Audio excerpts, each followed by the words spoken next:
Capítulo 18.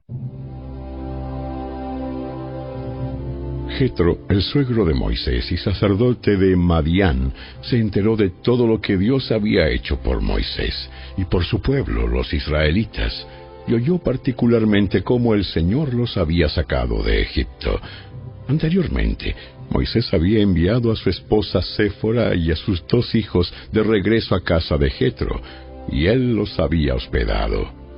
El primer hijo de Moisés se llamaba Gersón, porque cuando el niño nació, Moisés dijo: «He sido un extranjero en tierra extraña». A su segundo hijo lo llamó Eliezer, porque dijo: «El Dios de mis antepasados me ayudó y me rescató de la espada del faraón». Así que Jetro, el suegro de Moisés, fue a visitarlo al desierto y llevó consigo a la esposa y a los 2 hijos de Moisés.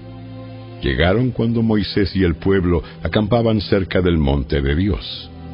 Jetro le había enviado un mensaje a Moisés para avisarle: «Yo, tu suegro, Jetro, vengo a verte junto con tu esposa y tus 2 hijos». Entonces Moisés salió a recibir a su suegro, se inclinó ante él y le dio un beso. Luego de preguntarse el uno al otro cómo les iba, entraron en la carpa de Moisés. Moisés le contó a su suegro todo lo que el Señor les había hecho al faraón y a los egipcios a favor de Israel. También le habló de todas las privaciones que habían sufrido a lo largo del camino y de cómo el Señor había librado a su pueblo de las dificultades. Jetro se alegró mucho al oír de todo el bien que el Señor había hecho por Israel al rescatarlo de las manos de los egipcios. ¡Alabado sea el Señor! Pues los rescató de los egipcios y del faraón. Así es, rescató a Israel del poder de Egipto. Ahora sé que el Señor es más grande que todos los demás dioses, porque rescató a su pueblo de la opresión de los egipcios arrogantes. Luego, Jetro, el suegro de Moisés, presentó una ofrenda quemada y sacrificios ante Dios. Aarón y todos los ancianos de Israel lo acompañaron a comer lo que fue ofrecido en sacrificio en presencia de Dios. Al día siguiente, Moisés se sentó para oír los pleitos que los israelitas tenían unos con otros, y el pueblo esperó a ser atendido delante de Moisés desde la mañana hasta la tarde. Cuando el suegro de Moisés vio todo lo que él hacía por el pueblo, le preguntó: ¿qué logras en realidad sentado aquí? ¿Por qué te esfuerzas en hacer todo el trabajo tú solo, mientras que el pueblo está de pie a tu alrededor, desde la mañana hasta la tarde? Moisés contestó: porque el pueblo acude a mí en busca de resoluciones de parte de Dios.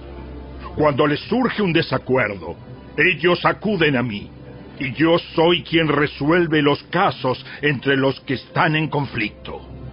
Mantengo al pueblo informado de los decretos de Dios y les transmito sus instrucciones.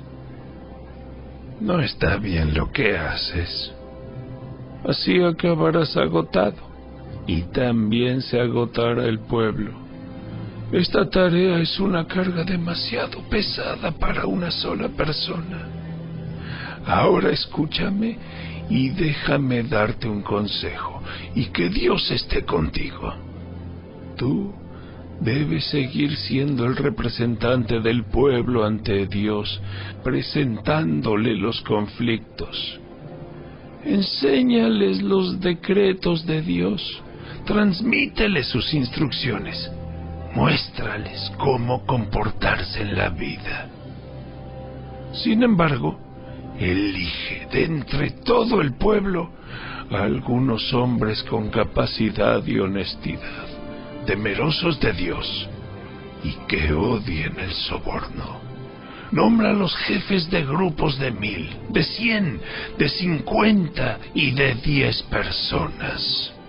Ellos tendrán que estar siempre disponibles para resolver los conflictos sencillos que surgen entre el pueblo, pero los casos más graves te los traerán a ti.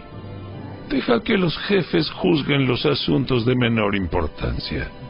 Ellos te ayudarán a llevar la carga para que la tarea te resulte más fácil. Si sigues este consejo, y si Dios así te lo ordena, serás capaz de soportar las presiones, y la gente regresará a su casa en paz.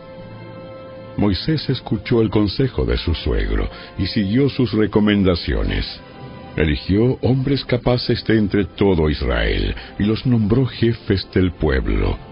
Los puso a cargo de grupos de 1000, de 100, de 50 y de 10 personas. Estos hombres estaban siempre disponibles para resolver los conflictos sencillos de la gente. Los casos más graves los remitían a Moisés, pero ellos mismos se encargaban de los asuntos de menor importancia. Poco tiempo después, Moisés se despidió de su suegro, quien regresó a su propia tierra.